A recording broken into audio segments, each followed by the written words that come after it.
তো চলুন একটা সাম্প্রতিক ঘটনা দিয়ে শুরু করা যাক, যেটা বেশ জটিল আর কিছুটা ধাঁধার মতো। গল্পটা শুরু হচ্ছে জেরুজালেম থেকে। পাম সানডের দিনে সেদিন বেশ অপ্রত্যাশিত একটা ঘটনা ঘটে। খ্রিস্টানদের জন্য খুবই পবিত্র একটা জায়গা, চার্চ অব দ্য হোলি সেপালকার, সেখানে ঢোকার রাস্তাটা বন্ধ করে দেয় ইসরায়েলি কর্তৃপক্ষ। আর ঠিক এই ঘটনার পরপরই ইসরায়েলের প্রধানমন্ত্রী বেঞ্জামিন নেতানিয়াহু এমন একটা মন্তব্য করে বসেন, যা নিয়ে রীতিমতো আলোচনার ঝড় উঠে। তিনি ইতিহাসবিদ উইল ডুরান্টের একটা কথা তুলে আনলেন, আর তা হল পাশবিক শক্তির এমন একটা ক্ষমতা আছে যা শান্তি বা ক্ষমার বার্তায় নেই। তো এখান থেকেই প্রশ্নটা উঠছে, এই যে একটা ভাবনা, এর পেছনের দর্শনটা আসলে কি? কোন চিন্তা থেকে এই নীতিটা আসছে, যেখানে পাশবিক শক্তিকেই সবার ওপরে জায়গা দেওয়া হচ্ছে?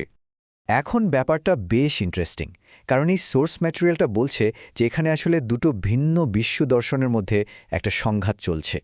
দেখুন, একদিকে আছে শক্তি আর আধিপত্যের মডেল, মানে চেঙ্গিস খানের মডেল, আর ঠিক তার বিপরীতে আছে ক্ষমা, ন্যায় আর মুক্তির একটা পথ, মানে যিশু বা ঈসার মডেল, যা খ্রিস্ট এবং ইসলাম দুই ধর্মেই খুব গুরুত্বপূর্ণ।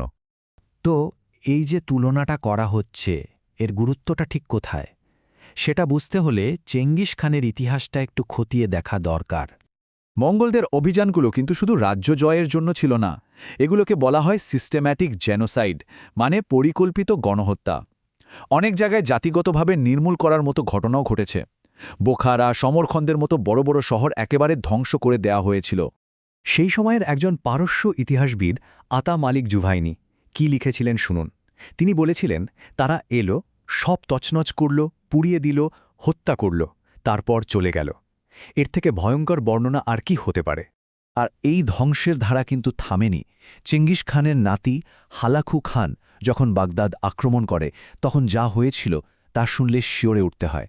বলা হয়, দোজলা নদীর পানি একদিকে মূল্যবান বইয়ের কালিতে কালো, আর অন্যদিকে মানুষের রক্তে লাল হয়ে গিয়েছিল।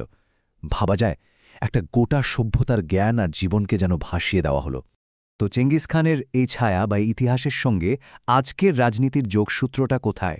এই যোগসূত্রটা হল দি আয়রন ওয়াল বা লৌহ প্রাচীর নামের একটা তত্ত্ব। এটা রিভিশনিস্ট জায়ান্টবাদের অন্যতম প্রতিষ্ঠাতা জেব জাবোতিনস্কে দেওয়া একটা রাজনৈতিক মতাদর্শ। তত্ত্বটার মূল কথা খুব সহজ। বলা হচ্ছে, আরবরা কখনোই স্বেচ্ছায় ইসরায়েলি রাষ্ট্রকে মেনে নেবে না, তাই তাদের সামনে এমন এক দুর্ভেদ্য আর অপ্রতিরোধ্য শক্তির দেয়াল তুলে ধরতে হবে, যাতে তারা একসময় পরাজিত হওয়ার আশাটাই ছেড়ে দেয় এবং আত্মসমর্পণ করতে বাধ্য হয়। আচ্ছা, এই যে প্রায় ১০০ বছরের পুরনো একটা তত্ত্ব, বাস্তবে এর প্রয়োগটা কিভাবে দেখা যায়? এই সোর্স ম্যাটেরিয়ালটা একটা টাইমলাইন দেখাচ্ছে। শুরুটা ১৯২৩ সালে, যখন জাবোটিনস্কি দি আয়রন ওয়াল প্রবন্ধটা লেখেন। এরপর আসে ১৯৪৮ সাল, যা ফিলিস্তিনিদের কাছে নাকবা বা মহাবিপর্যয়ের বছর। আর বলা হচ্ছে, এই তত্ত্বের সবচেয়ে চূড়ান্ত রূপটা এখন গাজার সংঘাতে দেখা যাচ্ছে। গাজার আয়তনটা একবার ভাবুন, মাত্র ৩৬৫ বর্গ কিলোমিটার, খুবই ছোট আর প্রচণ্ড ঘনবসতিপূর্ণ একটা জায়গা।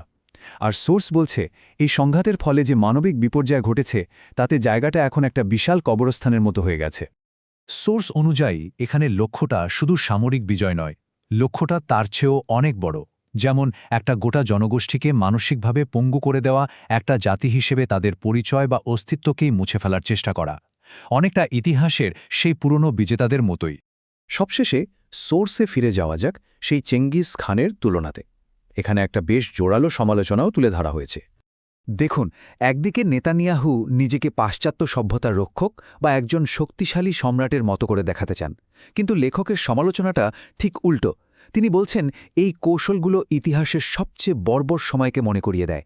আর এই যে ক্ষমতা, সেটাও নাকি মার্কিন সামরিক সহায়তার ওপর পুরোপুরি নির্ভরশীল, যাকে বলা হচ্ছে পরজীবী। সুতরাং এই পুরো বিশ্লেষণের মূল কথাটা কি দাঁড়ালো? যে অন্যের শক্তির উপর ঘর করে আধিপত্য কায়েম করার চেষ্টা হয়তো সামরিক জয় এনে দেয় না, কিন্তু নৈতিক পরাজয় নিশ্চিত করে। আর এটাই আমাদের একটা বড় প্রশ্নের সামনে এনে দাঁড় করায়। একটা লৌহ প্রাচীর বা অপ্রতিরোধ্য শক্তির ওপর ভিত্তি করে যে দর্শন তৈরি হয়, তার চূড়ান্ত পরিণতিটা আসলে কি?